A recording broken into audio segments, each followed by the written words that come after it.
surprised to find out at this point, rather than 3 days from now, a week from now, 2 weeks from now? No, I'm not surprised at all. I mean, Coach called me in this morning and told me what the situation was going to be, and I told him thank you and I appreciate it and I won't let him down, and that was pretty much it. So whether it happened now or 2 weeks from now, I'm still gonna have the same approach, same mindset as I've been having.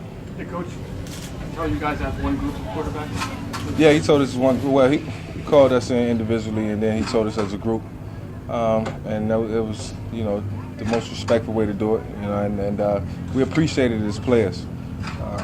Coach's approach throughout this whole process, and that's the way you have to get the best out of your players, and the way you keep your players motivated. What do you think you went through your mind when you sat down with him? Because obviously you're sitting down with him, he's about to tell you a decision one way or the other. What's going through your mind on that? Kind of walk to the office and sit down there? I mean, anytime Coach calls you to his office, I mean, it's always, butterflies is going to go through your stomach, but you never know what the conversation is going to be. But at the same time, it's always great to sit down and talk with the head coach, because you always tend to learn something, whether it's about life or about football. Did you have any indication about what was going to happen when you sat down? No, I had no indication of what was going to happen. I didn't know what was going on. I went to Coach's office like my quarterback coach told me, and we find out. In February, you chose to come back. Does this validate coming back here in your mind? Yeah. I mean, I chose to come back for one reason, and that was to help this football team win football games. And, with the new situation and the new coach, I evaluated, everything. I weighed my options, and, I just thought this was the best opportunity and the best fit for me. And I thank Coach Kelly for the process that we all had to go through, and it don't stop here. I mean, this is just day one, and I still got to prove myself each and every day. I'm still going to compete with the quarterbacks each and every day, and we're going to approach this as if it's our last play every play, and that's what we talked about, and that's what it's going to be. So it's gratifying to know that I had to come back and work for everything, and it wasn't given to me, and I get gratitude from that, and I'm proud that I got the best out of myself when I needed it, and it's going to be needed and required a lot more. So if I can take that same approach, then hopefully good things happen for this team. Have you had a chance to talk to Nick at all? Absolutely, yeah. Nick and I talked as soon as we both got word, and I told him nothing changes. We're going to compete every day. The way we got to look at it is this is both our team, and he'll tell you. I told him that right out of my mouth. We got to keep competing. We got to keep making each other better, stronger, and keep that will, the will to win. And I'm gonna help him. I'm gonna help Matt. I'm gonna help GJ and Dennis become the best quarterbacks they can be as well. Well, you talked about how Chip made you fall in love with the game again. That would mean that you fell out of love with it, I guess, at some point. I never fell out of love with the game of football. It's just, sometimes as a human being, I won't say I lost confidence because I never lose confidence, but I felt a sense of guilt for a lot of things that took place. And, I guess I allowed my emotions to get the best of me at times, throughout the last couple of years. But, hey, it's football. It's an emotional game. And I put my all into it every time I step on the field. So, of course, I feel like it was always something that I could have done better. I never point the finger at my teammates because I always feel like I'm in total control. So that's just my approach, and that's my sense of belief. And it'll be that way to the day I retire. Mike, what do you think you proved to Chip that made him come to this decision? Well, I think I proved that I can be consistent every day. Picking up the system and being the leader out there, leading the guys, and that's the same thing I want the younger guys to understand. It's very important. It's imperative that you exuberate all your qualities, as a quarterback, and it's natural for me. But whatever Coach seen, I guess he liked, and I'm pleased, but at the same time, I still understand it's a lot of work to do. I mean, it's you know, it's great to know, you know, where I stand, but it also tells me how hard I got to work. Michael, back in 2010, you kind of had a competition going with Kevin Fowler, but it wasn't your job going into that camp. Yeah. Competition this time around, we all know what happened in 2010 and the strong year you had. Do you see any parallels between that situation then and what you've gone through this summer? Well, I mean, it's a lot of comparisons that you can make. I think you're at your best when your best is required, and you got to be. And sometimes it's hard to get it out of yourself. You know, sometimes you need to be motivated. You need to be pushed. And there were times where I questioned, you know, the situation, but I just felt like it was a greater purpose. And that purpose was to get the most out of me. And I found a way to do that. And that's why, you know, I stand before you humble, because, you know, I was able to find something within my game, within my character, my personality that I haven't felt in a long time. And that means a lot. And I thank Coach Kelly for that. So how do you keep that? How do you keep that motivation or that competitiveness, whatever you want to call it, you know, playing like you're in the competition? Knowing that I could be in this position, very same position again, at some point.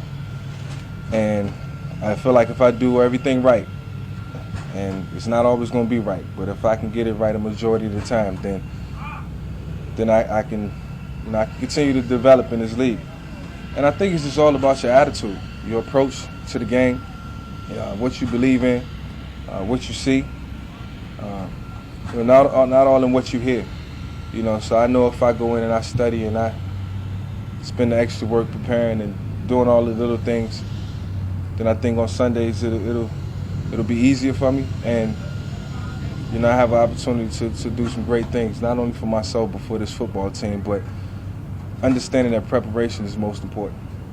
Back in 2010, you were named the official starter right before the Jaguars game for the rest of the season. Do you think this is a come full circle moment for you? Oh, no, absolutely not. I mean, this moment really just puts everything in perspective for me as how hard I got to continue to work, because I looked at how hard I worked over the last 4 months, even over the summer.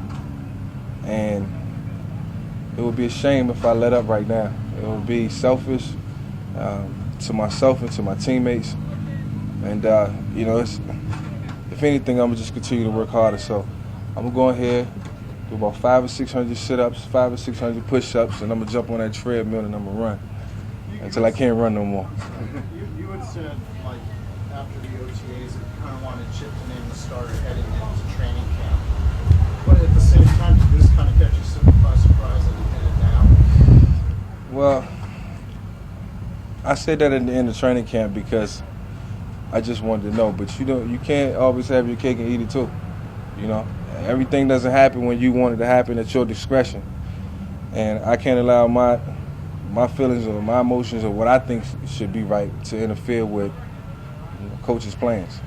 And I should have never, you know, came out and said that. I just was having a moment.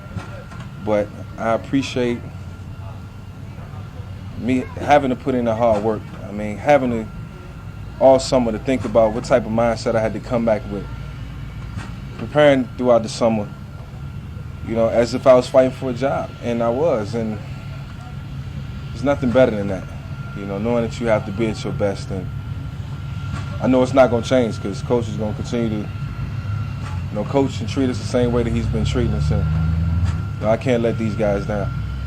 Was there any point where you thought this wasn't going to happen, when you thought it might go the other way? I mean, it can always go the other way.